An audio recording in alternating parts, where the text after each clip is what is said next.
देखिए, साख गिर गई है मोदी सरकार की।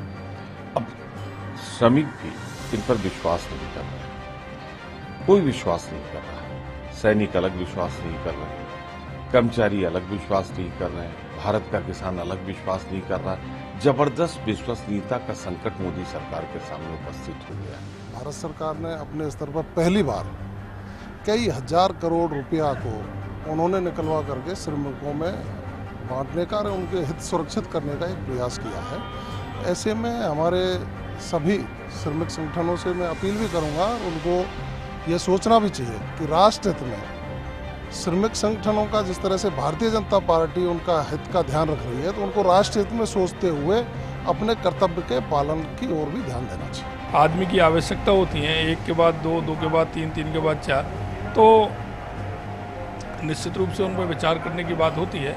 वो अपना विषय रख रहे हैं, सरकार को निश्चित रूप से ध्यान में है। देखिए, ट्रांसपोर्ट एक बहुत ही पेचीदा मसला हमारे देश में रहा है, और जहाँ तक कि रोड ट्रांसपोर्ट, रेल ट्रांसपोर्ट, ये रोड ट्रांसपोर्ट की बात है कि ट्रक्स ड्राइवर्स हैं, टैक्सी ड्राइवर्स हैं, ऑटो ड्राइवर्स हैं, बस ड्राइवर्स हैं, बस चलाने की संस्थाएं हैं, ऑटो चलाने वाली संस्थाएं हैं, यूनियंस हैं, इन सब के जहाँ जहाँ लेजिटिमेट डिमांड्स हैं उनको नज़रअंदाज नहीं करना चाहिए। मेहनत करते हैं, दो पैसा कमाते हैं, और जहाँ तक कि वो सही काम करते हैं, उन लोगों की जायज़ डिमांड पर सरकार ने बहुत ही संजीदगी के साथ और तुरंत फैसले लेने चाहिए। कहीं कोताही हो जाती है जिसकी वजह से वो नाराज़ होकर इस तरह की स्ट्राइक करते हैं, मगर स्ट्राइक से बचना चाहिए। स्ट्राइक से आम जनता को नुकसान होता है। चेंज करने के लिए कुछ न कुछ नीतियों का एक्सपेरिमेंट किया जाता है। अब कुछ अच्छा करने के लिए भाई सरकार को सरकार के घर में कुछ नीतियाँ नहीं रखनी है, आखिर जनता के हित में लानी है। इसलिए मैं ऐसा मानता हूँ कि कोई निर्णय अच्छा होगा, उसके लिए हमको पेशेंस जनता का नहीं रहा है। चाहे मैं सभी श्रमिक संगठनों के मुखियाओं से भी पेशेंस तो रखना पड़ेगा। जनता और सरकार आपके पक्ष में। चर्चा में एलसी जैन साहब है, जयपुर से हैं। जैन साहब, बड़े दिनों बाद जुड़े हैं, बताइए क्या राय है आपकी? पारिक साहब नमस्कार। जी सर, नमस्कार। सुनिए, मैं ये कहना चाह रहा था, पहले तो जो है 4 लाइनें हैं जी सर कि जो है एक्चुअली जो है ये हड़ताल वगैरह पे जाते हैं, ये कोई जो है शौक नहीं होता कर्मचारियों को, ये मजबूरी होती है। और 4 लाइनें हैं कि चाह मन को गुनहगार बना देती है, बाघ के बाघ को बीमार बना देती है, भूखे पेट को देशभक्ति का पाठ सिखाने वालों, भूख इंसान को गद्दार बना देती है, समझे? तो ये अपना तो बढ़ा लेते हैं जरा सा जो है, वहाँ पूरे के पूरे MLA MP जो है ना 10-10 गुना तक बढ़ा देते हैं।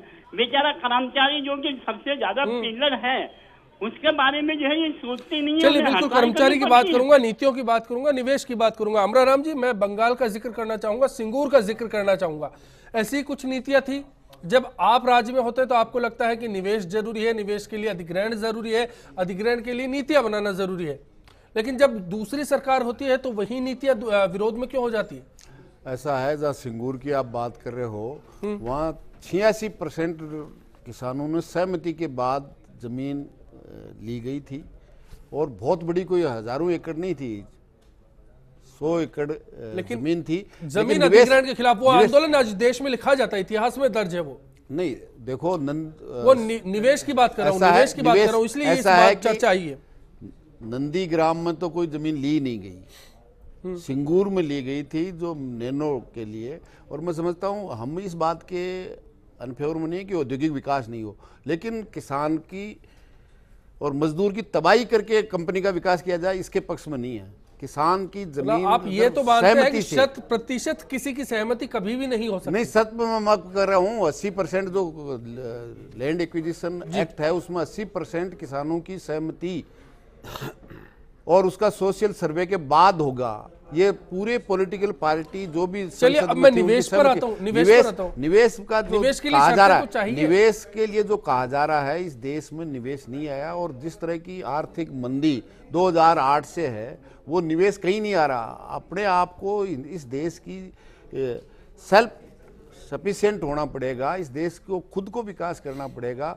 मैं समझता हूं कि विदेशी तो अभी तो एक एक दिन में 2-2 लाख करोड़ की शेयर मार्केट में हमारी पूंजी यहां से विदेश में जा रही है।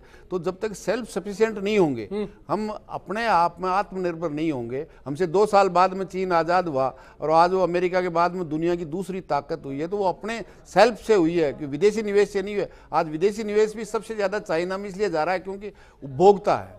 आज हम किसान और मजदूर को श्रम नीतियां वहां भी वक्त वक्त पर सवाल खड़े होते रहे श्रम नीतियों को लेकर, ऐसा नहीं लेकिन विकास के मापदंड में हमसे 2 साल बाद में आजाद हुआ, हमसे ज्यादा आबादी है, हमसे ज्यादा संसाधन कम है, उसके बाद में भी दुनिया की दूसरे नंबर की वो है और हम उससे ज्यादा जा सकते हैं अगर हम सेल्फ सफिशिएंट होंगे तो। गुमान सिंह जी, नीतियों को लेकर बात करना चाहूंगा, निवेश को लेकर बात करना चाहूंगा। आपको लगता है कि मौजूदा सरकार के जो ताजा हालात है उनमें निवेश आ सकता है और कहीं उसमें संशोधन अगर होता है श्रम कानूनों को लेकर तो निवेश की संभावनाएं बढ़ जाती है?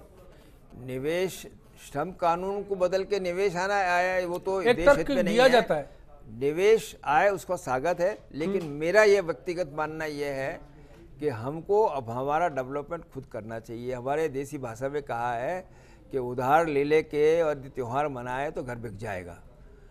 ये जो परिस्थितियाँ बाहर वाला आए और हमारे यहाँ डेवलपमेंट कर दे, मैं नहीं जानता कि उससे कोई फायदा होगा। हमको अपने श्रम कानून में संशोधन किस तरह से कारोबारियों के हक में अगर मजदूर के खिलाफ है तो? मजदूर के खिलाफ है उसके ये कि वो काम के घंटे कभी भी निकाल सकता है, काम बंद कर सकता है, लॉकआउट कर सकता है। ये इनमें जो सीमाएं हैं वो बढ़ा दी। आज तो श्रम यदि उसके साथ अन्याय हो रहा तो उसको न्यायालय में न्याय लेने के लिए जाने लायक भी नहीं छोड़ा। तो ये जब जो है अंग्रेजों के जमाने में जो श्रमिक की स्थिति थी वो स्थिति ला के रख दी है। जी नरेश जी हनुमानगढ़ से जुड़े हैं, उनकी राय भी जान लेते हैं। नरेश जी बताइए आप क्या कहेंगे? लगता है कॉलर डिस्कनेक्ट हो गए। रूथला साहब इसको बहुत अच्छी तरह से व्याख्या कर रहे हैं हमारे साथ। निवेश नीतियों की बात करूंगा, चाहे मोदी सरकार हो चाहे वसुंधरा राजे सरकार हो, दोनों निवेश की बात करते हैं, दोनों निजीकरण की बात करते हैं, पीपीपी मोड की बात करते हैं। एक तरफ मजदूर संगठन जिनमें आप भी शामिल हैं, आप इस बात को तो मानते हैं कि ये नीतियां श्रमिक विरोधी है, तो फिर अचानक दूर क्यों हो जाते हैं? मैंने आपको पहले बताया। वैसे मैं आपको ये बता दूं, निवेश के मामले में और हमारे भारतीय मजदूर संघ के जो संस्थापक हैं माननीय ठेंगड़ी जी, तो वो शुरू से ही और स्वदेशी विकल्प के पक्षधर रहे। पीपीपी मॉडल है, उसमें हमारे ही लोग काम करें तो ठीक है, परंतु विदेशी कंपनियों के लिए हम सीधा सीधा रास्ता दिखा दें और उसके लिए श्रम कानूनों में श्रमिक के विरुद्ध में संशोधन। देखिए राजस्थान में श्रम संशोधन के कानून सबसे पहले वसुंधरा राजे सरकार लेकर आई। हम देश में उसका विरोध करते हैं, आज विरोध करते हैं, हम उसके पक्ष में। इंटक ने अभी ब्रेक के दौरान चर्चा हो रही थी, इनफॉर्मल चर्चा नहीं थी, उस दौरान गुमान सिंह जी ने कहा कि पहले ये विरोध करने आए तो साथ में आप आ गए।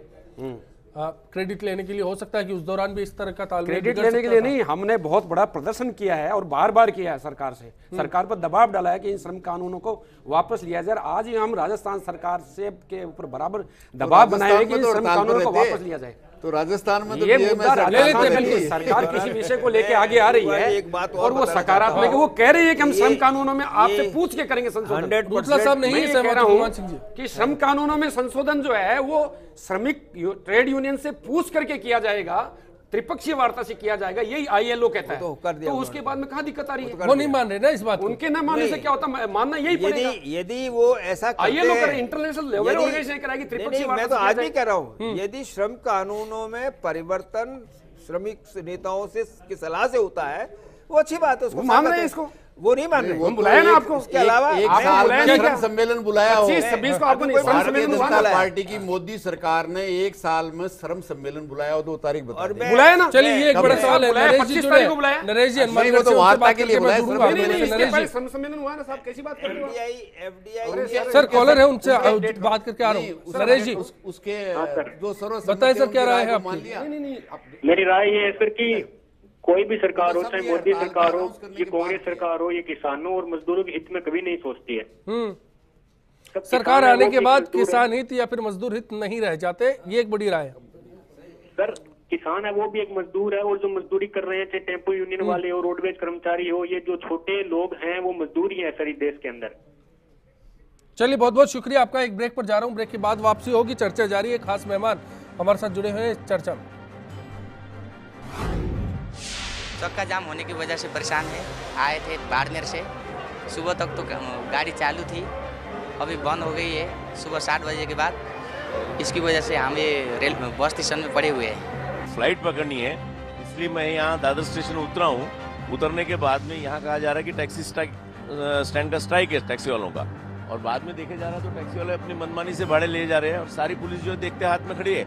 अगर टैक्सी का स्ट्राइक है तो डिक्लेयर करो, उस तरीके से काम चलाओ। इस तरीके से थोड़ी पैसेंजर की हालत खराब की जा रही है। वहाँ खड़े सब पैसेंजर उनकी मनमानी से भाड़े ले जा रहे हैं। एक जगह बता रहे स्ट्राइक, दूसरी जगह गाड़ियाँ जा कैसे रही है फिर? तो इसके लिए प्रशासन क्या कर रहा है देखे जाए।